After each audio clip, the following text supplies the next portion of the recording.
monitoring nato bus trips every day nadungagan nabawasan po ma'am. Yes, ma'am. Sama sa pangutanan ni mo ganiha sa tuang duha ka women in uniform nato no nga yes naapektuhan ang ato ang Davao City Overland Transport Terminal. Both for the bus operators o diha sa ato ang LGU, it's because we know that DICOT is a facility under the city government of Davao. No, ang mga stakeholders nato kanang ato ang mga bus companies. Nganong naapektuhan? Nakita gyud nako sa ako ang pagmonitor nga gamay na lang gyud ang mga buses nga nagasulod.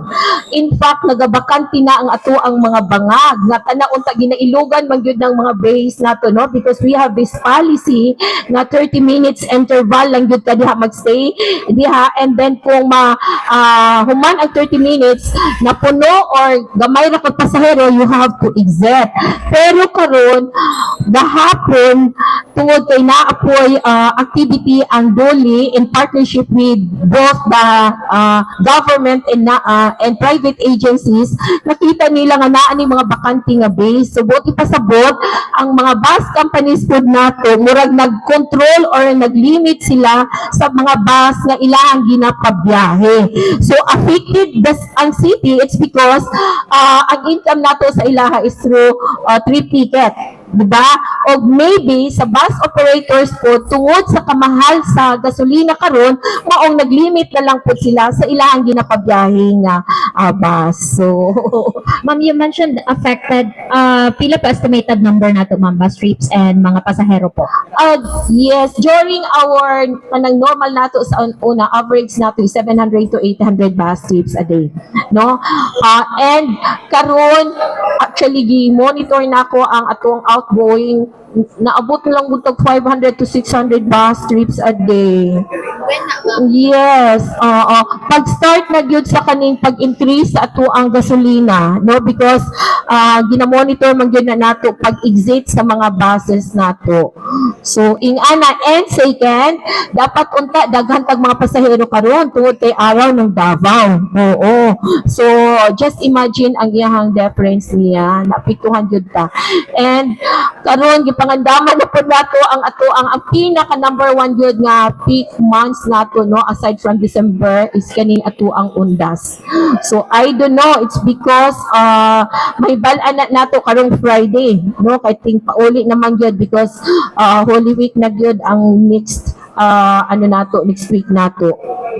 Thank you po Ma'am Aiza. Dili na ko ma-recall ang adlaw pero sukad nga ming increase ang ato ang gasolina. Diha na nako na monitor kay gitan-aw pod nako no ang number of passengers na nagasulod diha sa ato ang entrance. So nagamay gyud and pag adto na pod nako sa ato ang base north and the southbound base natingala ko nga magbakanti-bakanti na ang bangag. So nangutan nako so ang ilang ingon nga ma'am padulong na to ma'am padulong na to nga sige lang ko wala maghapon dili pareha sa una nga mag-inilugay manggani na sila sa ilahang bangag nga makasulod sila. So dako gyud kay siyang effect. Please po no nga sa una gina-project natin taas ang number sa mga bus trips o kanang mga manakay na gagawin news. Are we expecting na baba po ang number natin labi na sa Lenten na? Actually maupo na ako ang gina-analyze karon no. Kung karong umaabot pa nato nga undas, mobaba ba ang mga pasahero nato or mo increase? Pero duha ang ginalantaw nako. There's a possibility gahapon nga mo daghan ang pasahero nato nga no. Kasi kung mugamit po sila og private vehicle nila and then lagyo ang ilahang padulngan, unya gamay lang pod sila nga mosakay, siguro much better nga kuan na lang din sila, magbas na lang sila kay mas makasave sila.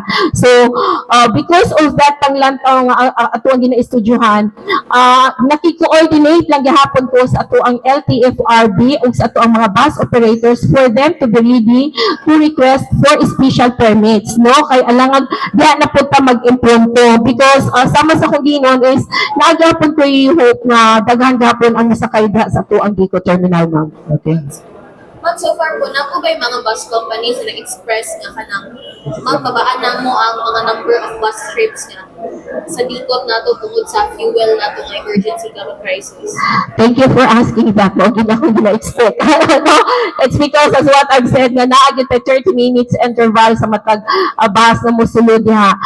Honestly, paabot po ko diha, it's because ang gina-expect nako is basig muhangyo sila nga ma'am, instead of 30 minutes, pwede ba nga padugay-dugayon nato ma'am para daghan po ang makasakay nga mga pasahero sa ang mga bus. Until now, wala pa ining saka sa ato ang opisina or naabay nag-request through black and white nga kana ipa-extend o gamay ang ilahang pagstay sa ilahang bangag. However, ma'am, we are open to extending the number po of minutes nga magstay ang bus. Atuan ng tanawon po, no? We have to study that. It's because sama sa akong ginaingon nga umaabot ang ato ang undas. So, basig diha mudagsa na po hinuon ang ato ang mga pasahero.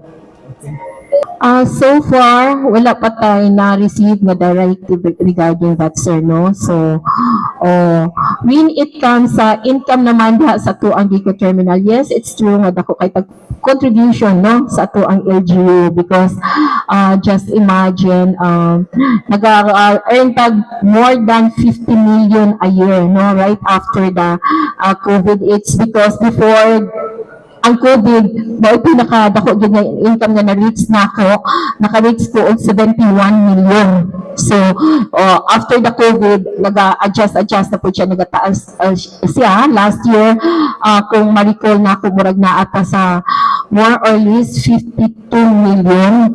So, when it comes to katong imong giingon na ato ang itabang sa diha sa so far wala pa wala pa instruction or wala pa information na gihatag po sa ato.